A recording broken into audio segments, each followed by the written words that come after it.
Good morning to all students. Last lecture में कल हम डिस्कस कर रहे थे इलेक्ट्रोनेगेटिविटी का टॉपिक। इलेक्ट्रोनेगेटिविटी जो है वो हमारी लास्ट प्रॉपर्टी थी मॉडर्न पीरियोडिक टेबल के रिगार्डिंग।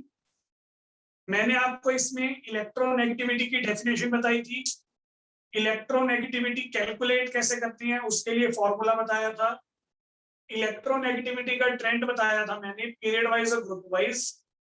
तो हमने ये सब चीजें डिस्कस कर ली थी। उसके अलावा मैंने आपको कुछ एक फैक्टर भी बताए थे जिन फैक्टर्स पे इलेक्ट्रोनेगेटिविटी डिपेंड करती है। 3 फैक्टर थे बच्चे वो। पहला फैक्टर था साइज का, दूसरा फैक्टर था चार्ज का जिसे मैं ऑक्सीडेशन स्टेट बोल रहा था, और लास्ट फैक्टर था हमारा हाइब्रिडाइजेशन का। हाइब्रिडाइजेशन का फैक्टर मैंने आपको अभी नहीं बताया, एक बार मैं आपको रिजल्ट बता देता हूं, एक्सप्लेनेशन नहीं दे रहा। एक्सप्लेनेशन जो है वो आप 4th चैप्टर में डिस्कस करेंगे जब आप हाइब्रिडाइजेशन का पूरा टॉपिक कंप्लीट पढ़ेंगे। तो उसके लिए आपको थोड़ा सा वेट करना पड़ेगा। अभी जो मैं आपको रिजल्ट बताऊंगा ना उसको आप डायरेक्टली क्रैम कर लो, वो आपके लिए बेनिफिशियल रहेगा। तो हमारे पास है सबसे पहले हाइब्रिडाइजेशन का फैक्टर।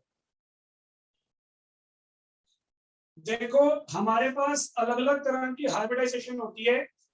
जैसे हम पढ़ेंगे अगले चैप्टर में sp hybridization, sp2 hybridization, sp3 hybridisation.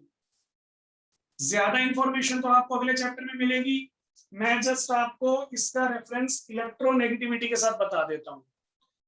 आप सभी ने 10th क्लास में ऑर्गेनिक केमिस्ट्री पढ़ी हुई है। ऑर्गेनिक केमिस्ट्री में हमने पढ़े थे कार्बन के कंपाउंड्स। 3 तरह के कंपाउंड आपने पढ़े होंगे, एल्केन, एल्कीन और एल्काइन।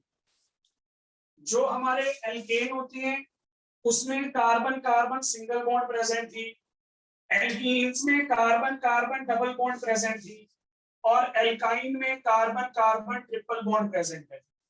तो ये हमारे पास हमारे 3 तरह के हाइड्रोकार्बन्स थे। जो एल्केन है उनकी हाइब्रिडाइजेशन sp3 होती है, एक बार याद रखो, बाद में एक्सप्लेन करेंगे अगले चैप्टर में। एल्कीन्स की होती है sp2 हाइब्रिडाइजेशन और एल्काइंस की होती है sp हाइब्रिडाइजेशन। तो यहाँ पे आपको ये देखना है कि जो हमारा s ऑर्बिटल है, ये s यहाँ पे s ऑर्बिटल है और ये p यहाँ पे p ऑर्बिटल है। तो आपने यहाँ पे ये देखना है किस केस में s ऑर्बिटल का कंट्रीब्यूशन जो है वो ज्यादा है। तो यहाँ पे देखो 2 ही ऑर्बिटल है s और p, तो दोनों का 50-50% कॉन्ट्रीब्यूशन होगा। तो यहाँ पे s का कॉन्ट्रीब्यूशन है 50%। यहाँ पे टोटल देखो sp2 है, तो यहाँ पे 3 ऑर्बिटल हैं, एक है हमारा s ऑर्बिटल और p के ऊपर 2 लगा हुआ है, यानी कि p है हमारे 2 ऑर्बिटल।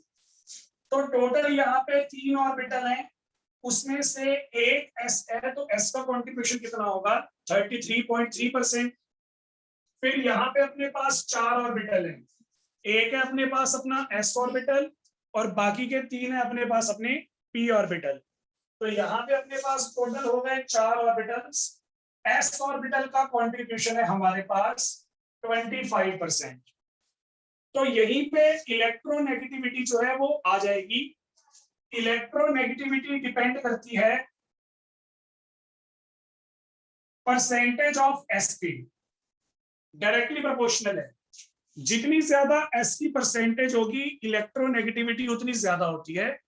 इलेक्ट्रोनेगेटिविटी ज्यादा होने का मतलब है इलेक्ट्रॉन छीनने की टेंडेंसी ज्यादा होगी बच्चे।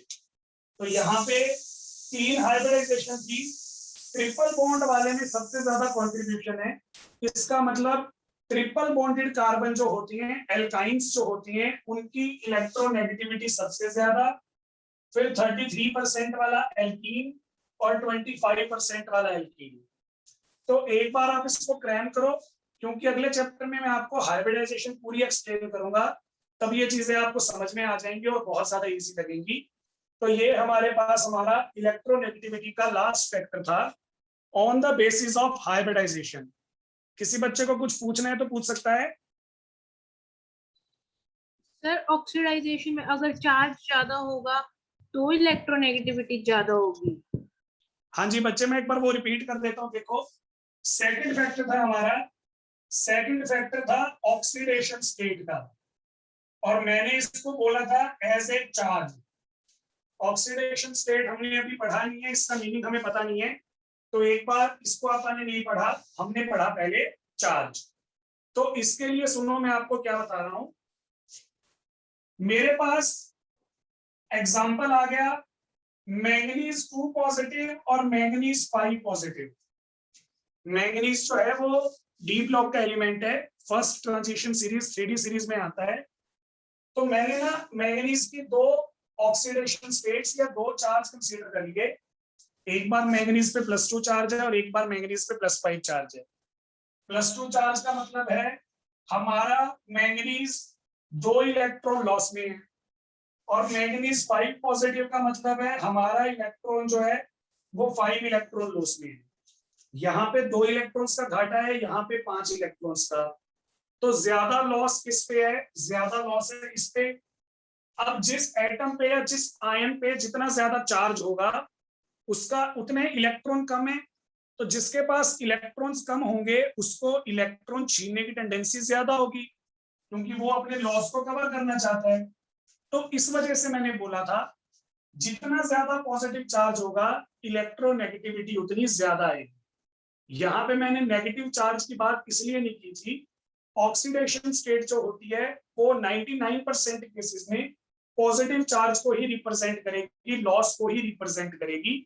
तो इसलिए मैंने बोला जितना ज्यादा चार्ज होगा उतनी इलेक्ट्रॉन्स की कमी है, और जितनी इलेक्ट्रॉन्स की कमी होगी उस कमी को पूरा करने के लिए इलेक्ट्रॉन छीनने की टेंडेंसी उतनी ज्यादा, दैट्स व्हाई इसकी इलेक्ट्रोनेगेटिविटी जो है वो ज्यादा होगी। तो ये मैंने कल आपको चार्ज वाला फैक्टर बताया था।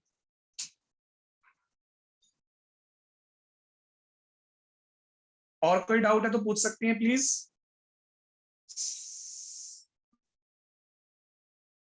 No sir. No sir. ठीक है जी, तो ये अपने पास अपना केस था। इलेक्ट्रोनेगेटिविटी के फैक्टर्स मैंने आपको बता दिए। इलेक्ट्रोनेगेटिविटी प्रॉपर्टी हमारी यहाँ पे कंप्लीट हो गई, और साथ ही हमारा मॉडर्न पीरियोडिक टेबल का जो कंसेप्ट है वो भी कंप्लीट हो गया। मॉडर्न पीरियोडिक टेबल कंप्लीट होने का मतलब ये है बच्चे कि हमारा 80% चैप्टर जो है वो हो चुका है, 20% रह गया है जिसमें हमने पुराने मॉडल डिस्कस करने हैं। पुराने मॉडल से मेरा मतलब है जो पहले अटेम्प्ट किए गए थे पीरियोडिक टेबल बनाने के। हमने तो पहले लेटेस्ट वाला पढ़ लिया ना, तो ये हमारी कोई फर्स्ट ट्राई नहीं थी, इससे पहले भी काफी बार ट्राई की गई है पीरियोडिक टेबल को बनाने की। लेकिन वहां पे एक तो हमें कुछ एक कमियां मिली हमारे टेबल में, सेकेंडली वहां पे मतलब पुराने टाइम में ज्यादा एलिमेंट्स डिस्कवर नहीं थे, तो थोड़े एलिमेंट्स डिस्कवर थे उनको अरेंज किया, फिर जो नए एलिमेंट्स आते उनके लिए जगह बनानी थोड़ी सी मुश्किल हो जाती। तो ये सब चीजें हैं जो हमें यहाँ पे डिस्कस करनी है। आज हम हमारा नया टॉपिक स्टार्ट करेंगे हिस्टोरिकल डेवलपमेंट का। टॉपिक स्टार्ट करने से पहले मैं आपको बता देता हूँ, इस चैप्टर में मॉडर्न पीरियोडिक टेबल में से काफी क्वेश्चंस आते हैं। हिस्टोरिकल डेवलपमेंट में से मेंडलीव का पीरियोडिक टेबल इंपॉर्टेंट है, वो आप डिस्कस करेंगे मतलब थोड़ा डिटेल में। उसके अलावा बाकी जो सारे क्वेश्चंस हैं वो मॉडर्न पीरियोडिक टेबल में से ही आती है। मॉडर्न पीरियोडिक टेबल की फिजिकल प्रॉपर्टीज बहुत बार पूछी जाती हैं। जो मैंने आपको पहला टॉपिक करवाया था IUPAC नॉमेनक्लेचर का, एटॉमिक नंबर ग्रेटर देन 100 के लिए, वो वाली चीज आती है। एक आप NCERT क्वेश्चन इसके जरूर चेक करना। NCERT में ये पूछा जाता है कि हमारे पास एटॉमिक नंबर 72 है, तो ये किस ग्रुप और पीरियड से बिलोंग करेगा, हमें ये बताना है। तो मतलब ऐसे क्वेश्चंस हैं, आप उनको एक बार देखो जरूर। NCERT के सोल्ड क्वेश्चंस हैं, अगर किसी के पास NCERT सोल्ड नहीं है तो मुझे बोल देना, मैं सेंड कर दूंगा। लेकिन प्लीज उन क्वेश्चंस को ट्राई करो, उन क्वेश्चंस को करने की कोशिश करो। क्वेश्चंस करके आपको ज्यादा चीजें आएंगी, मैं आपको पहले ही बता देता हूँ। ये चीज आपको ना बड़ी क्लासेस में जाके पता लगेगी। जब आप हायर क्लासेस में चले जाते हो, कॉलेज वगैरह में चले जाते हो, तब आपको ये बात पता लगेगी, लेकिन मैं आपको +1 में ही बता रहा हूँ। फैक्चुअल बात है ये, आपको क्वेश्चंस की प्रैक्टिस करनी चाहिए, सिर्फ थ्योरी से काम नहीं चलता। अगर आपको लगता है ना कि आपने चैप्टर कर लिया, सर ने लेक्चर करवा दिए, आपने चैप्टर को कवर कर लिया थ्योरी पढ़ पढ़ के, तो उसमें आपने सिर्फ 40% काम ही किया है। 60% काम आपका तब होगा जब आप क्वेश्चंस की प्रैक्टिस करोगे, और वो क्वेश्चंस की प्रैक्टिस आपको एक बार के लिए सिर्फ एनसीईआरटी से ही करनी है।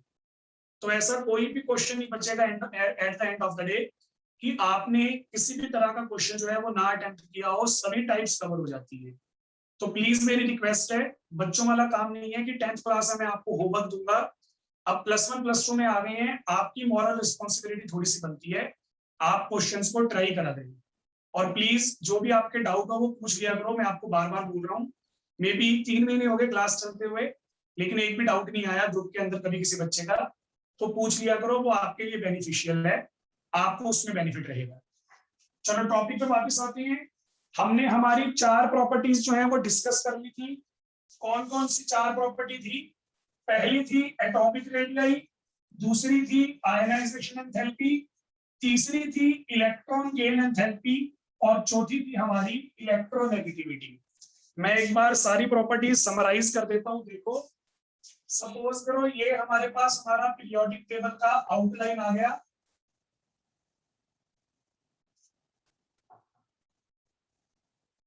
ये हमारे पास हमारे पीरियोडिक टेबल का आउटलाइन आ गया। तो यहाँ पे मैं आपको प्रॉपर्टीज बता रहा हूँ। आपको पता है जब आप ऐसे पढ़ते हो तो ये होता है ग्रुप वाइज, और जब आप ऐसे पढ़ते हो लेफ्ट टू राइट तो ये होता है पीरियड वाइज। ग्रुप वाइज हमने क्या देखा था? एटॉमिक साइज डिक्रीज हो रहा है, effective nuclear atomic size increase हो रहा है, एटॉमिक साइज इंक्रीज हो रहा है, इफेक्टिव न्यूक्लियर चार्ज डिक्रीज हो रहा है, आयनाइजेशन एंथैल्पी डिक्रीज हो रही है, इलेक्ट्रॉन गेन एंथैल्पी डिक्रीज हो रही है, इलेक्ट्रोनेगेटिविटी डिक्रीज हो रही है। तो हमारे पास हमारे जितने भी फैक्टर थे, एटॉमिक साइज को छोड़ के बाकी सारे फैक्टर जो हैं वो ग्रुप वाइज डिक्रीज करते हैं। एक समरी हो गई हमारे पास, एक ओवरऑल रिजल्ट हो गया। अब जो रिजल्ट हमें ग्रुप में मिला उससे जस्ट अपोजिट रिजल्ट हमें पीरियड में मिलता है। तो इसका मतलब ये हुआ एटॉमिक साइज जो है वो डिक्रीज होगा, effective nuclear charge, ionization enthalpy, electron gain enthalpy और इलेक्ट्रोनेगेटिविटी, ये चारों फैक्टर जो हैं ये पीरियड वाइज इंक्रीज होंगे। तो ये हमारे पास हमारी ओवरऑल समरी जो है वो आ गई है about our physical properties of modern periodic table. मैंने ये आपको जनरल रिजल्ट बताया है, आपने पढ़ लिया है कि इसमें कुछ एक एक्सेप्शंस हैं, तो वो एक्सेप्शंस मैंने यहाँ पे शो नहीं की, मैंने सिर्फ आपको जनरल रिजल्ट बताया है कि जनरली हमारे पास क्या रिजल्ट आएगा। तो ये हमारे पास हमारा मॉडर्न पीरियोडिक टेबल के फिजिकल प्रॉपर्टीज का ओवरव्यू है। किसी को कुछ पूछना है तो पूछ सकता है यहाँ तक।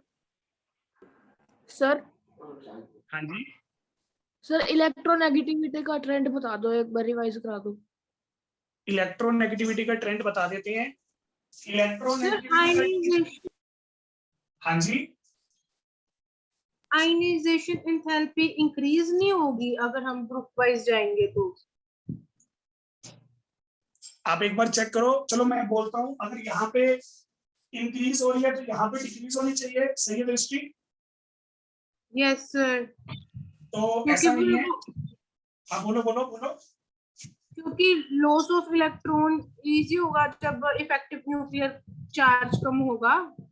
हाँ जी बच्चे देखो, अगर इफेक्टिव न्यूक्लियर चार्ज कम है तो लॉस ऑफ इलेक्ट्रॉन इजी है, इसका मतलब हमें कम एनर्जी देनी पड़ेगी इलेक्ट्रॉन को रिमूव करने के लिए।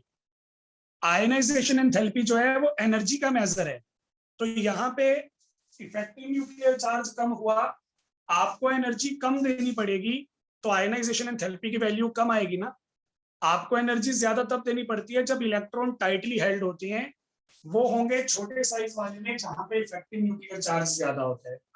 तो वहां पे आपको इलेक्ट्रॉन निकालने के लिए मेहनत ज्यादा करनी पड़ेगी, मेहनत ज्यादा करने से मतलब है एनर्जी देनी पड़ेगी। That's why ionization enthalpy period में ज्यादा आएगी और ग्रुप में डिक्रीज होगी। ओके सर, ठीक है जी। इलेक्ट्रोनेगेटिविटी का ट्रेंड मैं एक बार रिपीट कर रहा हूँ, जतिन ने डाउट पूछा है। तो देखो, इलेक्ट्रोनेगेटिविटी का ट्रेंड आपने 2 तरीके से पढ़ना होता है, एक पढ़ना होता है ग्रुप वाइज और एक पढ़ना होता है पीरियड वाइज।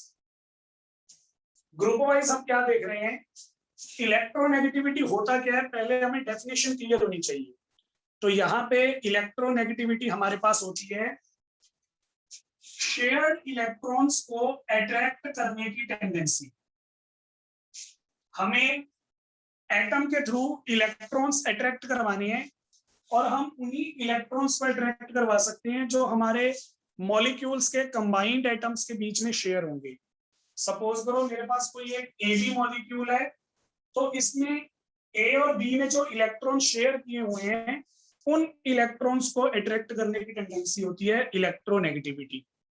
अब देखो सिंपल सा केस है, मैं सपोज करो कोई एटम हूं, मैंने इलेक्ट्रोनेगेटिविटी का ट्रेंड जो है वो शो करना है, तो मैं किसी इलेक्ट्रॉन को अट्रैक्ट कब करूंगा, जब मेरे न्यूक्लियस के पास पावर होगी। देखो मैंने इलेक्ट्रॉन को अट्रैक्ट करना है, उसके लिए इलेक्ट्रॉन को लालच देना पड़ेगा, तो मेरे पास लालच देने के लिए है ही क्या, मेरे पास लालच देने के लिए है पॉजिटिव चार्ज की अट्रैक्शन। तो जिसके ऊपर न्यूक्लियर चार्ज की पावर ज्यादा होती है, या मैं सिंपल लैंग्वेज में बोल देता हूं, जिसका इफेक्टिव न्यूक्लियर चार्ज ज्यादा होता है, जिसका इफेक्टिव न्यूक्लियर चार्ज ज्यादा होगा उसके पास पॉजिटिव अट्रैक्शन ज्यादा होगी, जिसके पास पॉजिटिव अट्रैक्शन ज्यादा है वो इलेक्ट्रॉन्स को अपनी तरफ अट्रैक्ट कर पाएगा। तो इलेक्ट्रोनेगेटिविटी की जो प्रॉपर्टी है वो आप इफेक्टिव न्यूक्लियर चार्ज की हेल्प से इजीली एक्सप्लेन कर सकते हैं। Top to bottom effective nuclear charge decrease हो रहा है, मतलब ग्रुप के अंदर जैसे जैसे आप नीचे जाते हो हमारे पॉजिटिव अट्रैक्शन जो है वो डिक्रीज हो जाती है, इलेक्ट्रॉन को अट्रैक्ट करना मुश्किल हो जाएगा।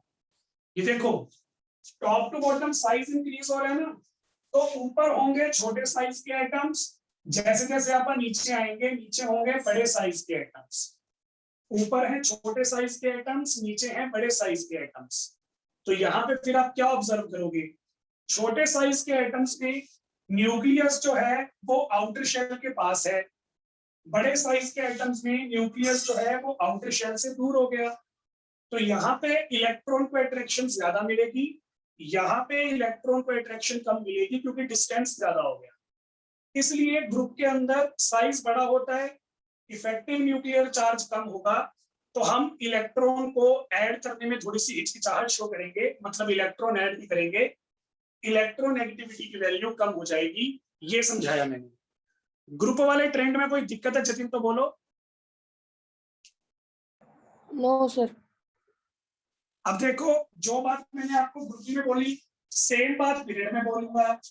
पीरियड वाला ट्रेंड समझाने के लिए भी इफेक्टिव न्यूक्लियर चार्ज, जब हम लेफ्ट टू राइट मूव करते हैं एटॉमिक साइज छोटा हो जाता है, मतलब स्टार्टिंग में साइज होगा बड़ा, फिर जैसे जैसे राइट में जाएंगे साइज हो जाएगा छोटा। अगर एटम का साइज छोटा हुआ तो इफेक्टिव न्यूक्लियर चार्ज ज्यादा हो जाएगा, मतलब इसकी इलेक्ट्रॉन अट्रैक्ट करने की टेंडेंसी ज्यादा है क्योंकि ये न्यूक्लियस के पास है, अट्रैक्शन दे सकता है। इसकी इलेक्ट्रॉन अट्रैक्ट करने की टेंडेंसी कम होगी क्योंकि यहाँ पे डिस्टेंस ज्यादा है, तो इलेक्ट्रॉन को अट्रैक्शन नहीं मिलेगी। तो पीरियड में जब हम लेफ्ट टू राइट मूव करते हैं साइज डिक्रीज होता है, इफेक्टिव न्यूक्लियर चार्ज इंक्रीज होता है, जिस वजह से इलेक्ट्रॉन को अट्रैक्ट करना इजी हो जाता है, इलेक्ट्रोनेगेटिविटी भी इंक्रीज हो जाती है। तो ये हमारे पास हमारा ट्रेंड था ग्रुप वाइज और पीरियड वाइज। अभी भी कुछ पूछना है तो बोलो।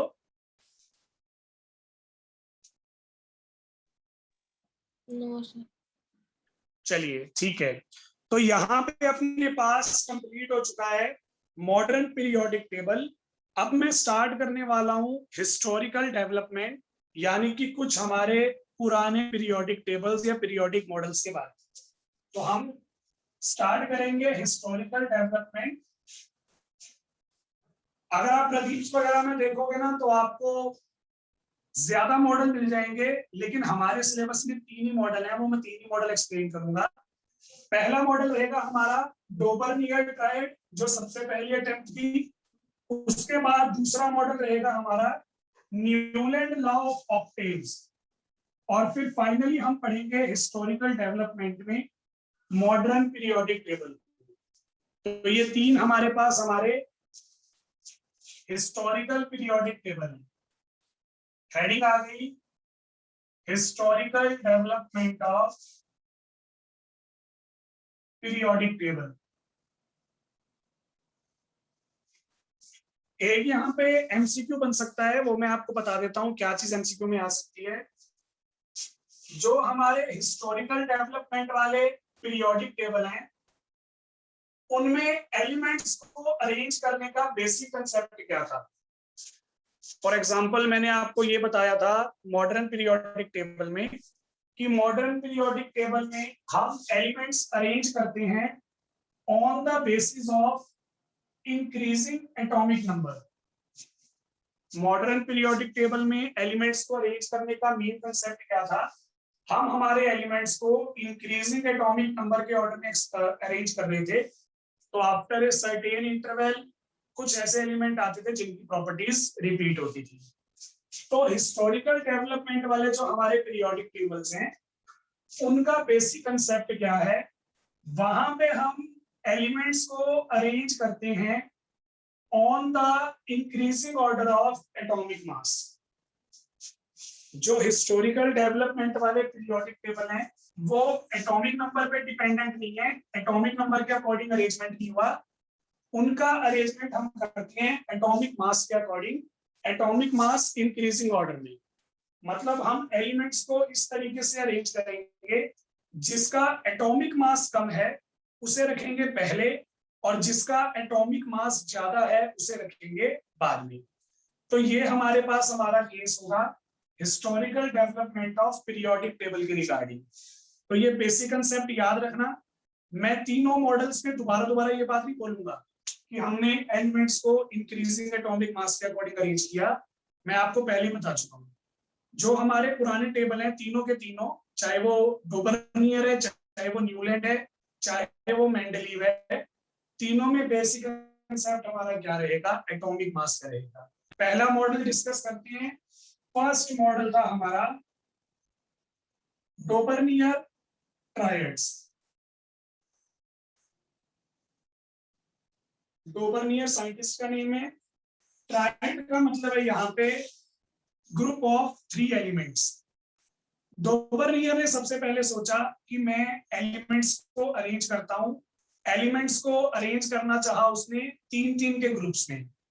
बड़ा ही एक मतलब यूनिक सा आइडिया सोचा डोबर्नियर ने सोचा कि मैं ऐसे ऐसे एलिमेंट्स का ग्रुप बनाया करूंगा जिनके एटॉमिक मासेस में रिलेशन क्रिएट करके मैं उनकी प्रॉपर्टीज एक्सप्लेन कर सकूं। उसने क्या सोचा, उसने सोचा कि मैं एलिमेंट्स के ग्रुप बनाऊंगा। तो किसी ने पूछा कितने कितने एलिमेंट्स के, उसने बोला 3-3 एलिमेंट्स के ग्रुप बनाऊंगा। तो मैंने पूछा कि 3-3 एलिमेंट्स के ग्रुप बनाओगे, एक ग्रुप में कौन से 3 एलिमेंट चूज करने हैं आपको कैसे पता। तो डोबर्नियर ने बोला मैं जो ट्रायड बनाऊंगा उस ट्रायड में 3 एलिमेंट चूज करूंगा, सपोज करो ए बी सी। वो 3 एलिमेंट में इस तरीके से चूज करूंगा कि एटॉमिक मास जो होगा बी का, यानी कि बीच वाले एलिमेंट का, वो मैं कैसे कैलकुलेट कर सकूंगा, atomic mass of first plus atomic mass of third divided by 2। यानी कि डोबर्नियर के अकॉर्डिंग जो हमारे ट्रायड में 3 एलिमेंट अरेंज होते थे, the atomic mass of second element is the average of atomic mass of first and third element. पहले और थर्ड एलिमेंट का एटॉमिक वेट का एवरेज ले लो, उस एवरेज वेट का जो आंसर आएगा वो किसका आएगा, बीच वाले एलिमेंट का एटॉमिक वेट। मुझे पता है थोड़ा कम समझ में आया है, एग्जांपल के थ्रू बताता हूं। डोबर्नियर ने टोटल 3 ट्रायड्स बनाए थे, उसमें से एक ही ट्रायड में आपको एक बार शो कर रहा हूं, देखो, लिथियम, सोडियम, पोटेशियम। डोबर्नियर ने 3 ट्रायड बनाए थे। जो पहला ट्रायड था, फर्स्ट ट्रायड में हमारे पास 3 एलिमेंट आ रहे थे, लिथियम, सोडियम और पोटेशियम। जो हमारा बेसिक कंसेप्ट है वो एटॉमिक मास का है, तो यहाँ पे वेट नहीं देख रहा, सॉरी एटॉमिक नंबर नहीं देख रहा मैं। लिथियम का वेट होता है 7, सोडियम का वेट होता है 23, पोटेशियम का वेट होता है 39। तो डोबर्नियर ने इन 3 एलिमेंट्स को ही क्यों अरेंज किया, क्योंकि जो हमारा बीच वाला एलिमेंट है बीच वाले एलिमेंट का एटॉमिक वेट फर्स्ट और थर्ड एलिमेंट के एवरेज के इक्वल है, चाहे चेक कर लो। कैसे चेक करोगे? फर्स्ट एलिमेंट का वेट है 7, थर्ड एलिमेंट का वेट है 39, दोनों को ऐड करेंगे 46, 46 को 2 से डिवाइड करेंगे, हमारे पास हमारा वेट आ जाएगा 23। तो देखो फर्स्ट और थर्ड एलिमेंट के वेट का जो एवरेज है वो सेकंड एलिमेंट के इक्वल आया, इसलिए हमारे डोबर्नियर ने इसे ट्रायड में इंक्लूड करके अरेंजमेंट करना स्टार्ट किया। फिर मैंने पूछा कि ऐसे एक ही बना सकते हैं? कहता नहीं, एक से ज्यादा भी बना सकते हैं। मैंने बोला कौन कौन से? तो डोबर्नियर ने बोला पहला ट्रायड तो बनेगा लिथियम, सोडियम और पोटेशियम का, दूसरा ट्रायड बनेगा कैल्शियम, स्ट्रोंशियम और बेरियम का, कैल्शियम, स्ट्रोंशियम और बेरियम का, और तीसरा ट्रायड उसने बनाया क्लोरीन, ब्रोमीन और आयोडीन का। इन दोनों ट्रायड्स के अंदर जो हमारा बीच वाला एलिमेंट है उसका एटॉमिक मास फर्स्ट और थर्ड के एटॉमिक मास के एवरेज आएगा। एग्जैक्ट वैल्यू तो नहीं मिली, लेकिन उसके क्लोजर वैल्यू मिली, तो हमने हल्का फुल्का जो डिफरेंस है वो नेग्लेक्ट कर दिया। तो ये हमारे पास हमारा केस आया। इस केस के थ्रू हमने पढ़ा हमारे जो डोबर्नियर ट्रायड है उसकी हेल्प से हम एलिमेंट्स को कैसे अरेंज कर सकते हैं। डोबर्नियर ने यहाँ पे टोटल 3 ट्रायड्स बनाए। 3 ट्रायड बनाने का मतलब है कि वो सिर्फ 9 एलिमेंट्स की अरेंज कर पाया। जब डोबर्नियर एलिमेंट्स को अरेंज करने की ट्राई कर रहा था ना, तब ऑलमोस्ट 30 एलिमेंट जो है वो डिस्कवर हो चुके थे। तो आउट ऑफ 30 एलिमेंट्स डोबर्नियर सिर्फ 9 एलिमेंट्स को अरेंज कर पाया, बाकी के जो एलिमेंट थे वो इस फॉर्मूला में फिट ही नहीं बैठ रहे थे। तो ये उसका ड्रॉबैक रहा। जो ट्रायड थे, ट्रायड वाले जो एलिमेंट्स थे वो सारे के सारे अरेंज नहीं हो पा रहे, सिर्फ 9 एलिमेंट अरेंज हो पाए, तो इसलिए ये वाला मॉडल जो है ये फेल हो गया। तो ये मैंने आपको डोबर्नियर ट्रायड के बारे में बताया। किसी बच्चे ने कुछ पूछना है तो पूछो।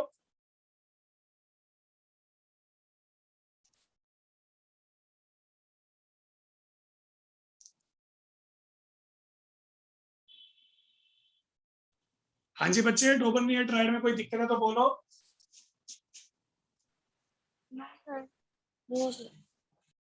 ठीक है, बस 2 ही बातें आपको ध्यान रखनी है बच्चे। देखो, पहली बात तो ये कि हमारा जो बेसिक फंक्शन है वो है एटॉमिक मास का। डोबर्नियर ने अपने ट्रायड में जो एलिमेंट लिखे थे या जो एलिमेंट अरेंज किए थे वो इंक्रीजिंग एटॉमिक मास के ऑर्डर में किए थे। सेकेंडली, उसने एलिमेंट्स को इस तरीके से अरेंज किया कि atomic mass of the middle element is equal to the average of atomic masses of first और थर्ड एलिमेंट।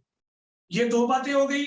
फिर आप फटाफट इसकी बुराई कर देंगे, इस मॉडल को रिजेक्ट हम कर देंगे, क्योंकि डोबर्नियर ने जब ये मॉडल बनाया था उस टाइम पे 30 एलिमेंट्स अरेंज थे और 30 एलिमेंट डिस्कवर थे, लेकिन वो 30 में से 9 को ही डिस्कवर कर पाया, बाकी 21 के ऐसे ट्रायड वो बना ही नहीं पाया। तो ये डोबर्नियर का ड्रॉबैक रहेगा। लेकिन पढ़ते इसलिए हैं क्योंकि कम से कम उसने स्टार्ट तो किया, कम से कम उसने स्टार्टिंग तो की एलिमेंट्स को अरेंज करने की। नहीं तो डोबर्नियर से पहले तो आप सोच नहीं रहे थे कि एलिमेंट्स को अरेंज करना चाहिए। हमें ये लग रहा था जितने एलिमेंट्स है पढ़ने पड़ेंगे, कोई इलाज नहीं है, उनको याद रखना पड़ेगा मुश्किल तरीके से, लेकिन सिस्टमैटिक वे भी बना सकते हैं। इसका हिंट हमें डोबर्नियर ने दिया था। पहला ये हमारा एटॉमिक पीरियोडिक टेबल का अरेंजमेंट था हिस्टोरिकल डेवलपमेंट में। अब आ जाती है आप अपने सेकंड अरेंजमेंट पे। सेकंड अरेंजमेंट है हमारा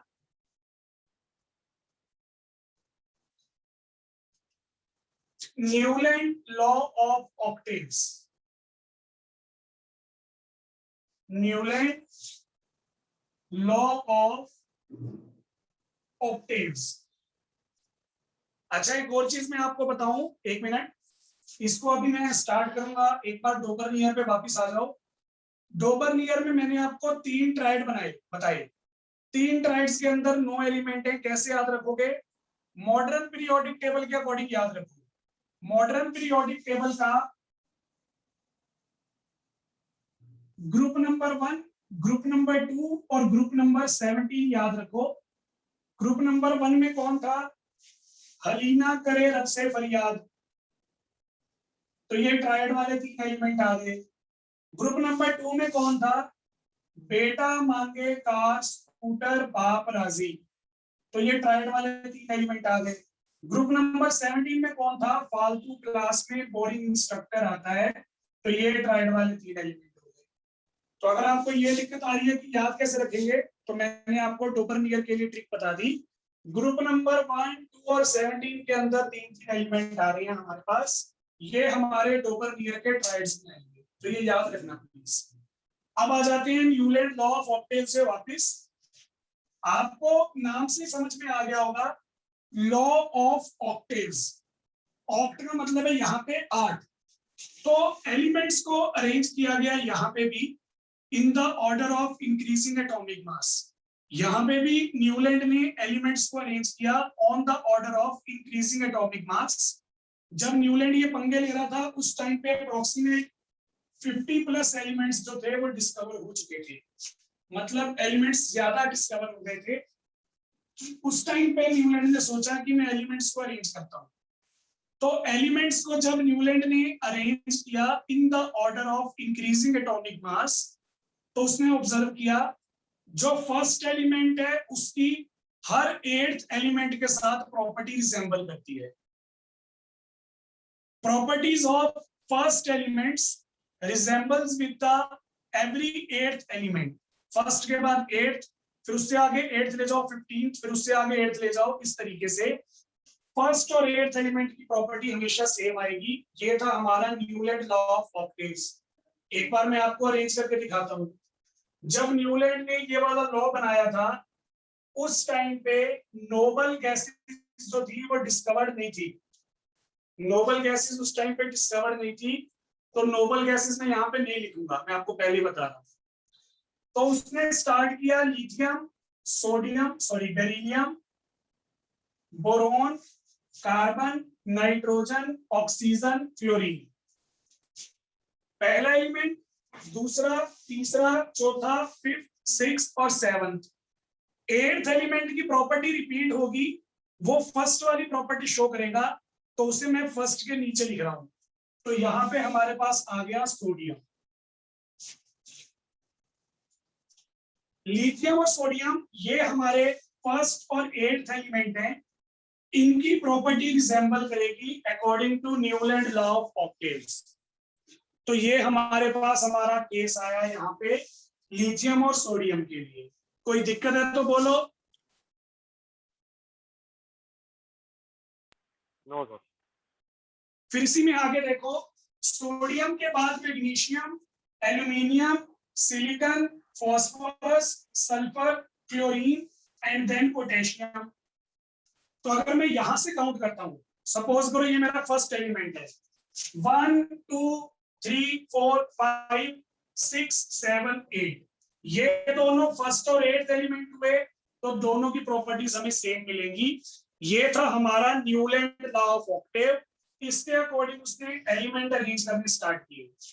तो बहुत ही बढ़िया काम चल रहा था, लेकिन जैसे ही हमारे एलिमेंट्स का एटॉमिक वेट जो है वो 40 वैल्यू से ज्यादा हुआ, मतलब ऐसे एलिमेंट्स जिनका एटॉमिक वेट 40 से ज्यादा है, वो अपने 8th एलिमेंट के साथ सिमिलरिटी शो नहीं कर रहे थे। जब तक वेट हमारा 40 से कम रहा, तब तक तो फर्स्ट और 8th एलिमेंट प्रॉपर्टीज में सिमिलरिटी शो कर रहे थे। जैसे ही एलिमेंट्स का वेट 40 से ज्यादा आना स्टार्ट हुआ, फर्स्ट और 8th एलिमेंट की प्रॉपर्टीज में सिमिलरिटीज मिलना जो है वो कम हो गया।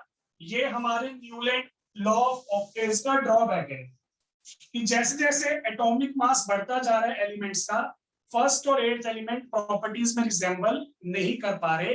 तो हमारे जो छोटे साइज के एटम्स थे जिनका एटॉमिक मास काफी कम था, उनके लिए ये लॉ एप्लीकेबल है। हाइयर एटॉमिक मास वाले एलिमेंट्स के लिए ये लॉ एप्लीकेबल नहीं है। तो ये था हमारे पास हमारा न्यूलैंड लॉ ऑफ ऑक्टेव्स। किसी को कुछ पूछना है तो बोलो।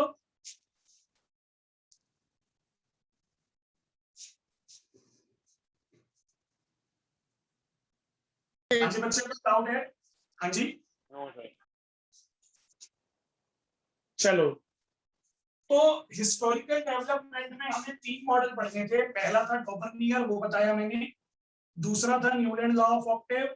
अब तीसरा हमारा लास्ट रह गया है मेंडलीव पीरियोडिक टेबल। उसे हम डिस्कस करेंगे कल के लेक्चर में। कल हमारा चैप्टर ये कंप्लीट हो जाएगा, मे भी 10 या 15 मिनट लगेंगे उसे समझाने में। उसके बाद ही हम एटलीस्ट हमारा साथ के साथ नया चैप्टर स्टार्ट कर ही लेंगे केमिकल बॉन्डिंग का। तो मेंडली पीरियोडिक टेबल हम डिस्कस करते हैं कल के लेक्चर में। Thank you. Okay sir, bye sir. Okay bye.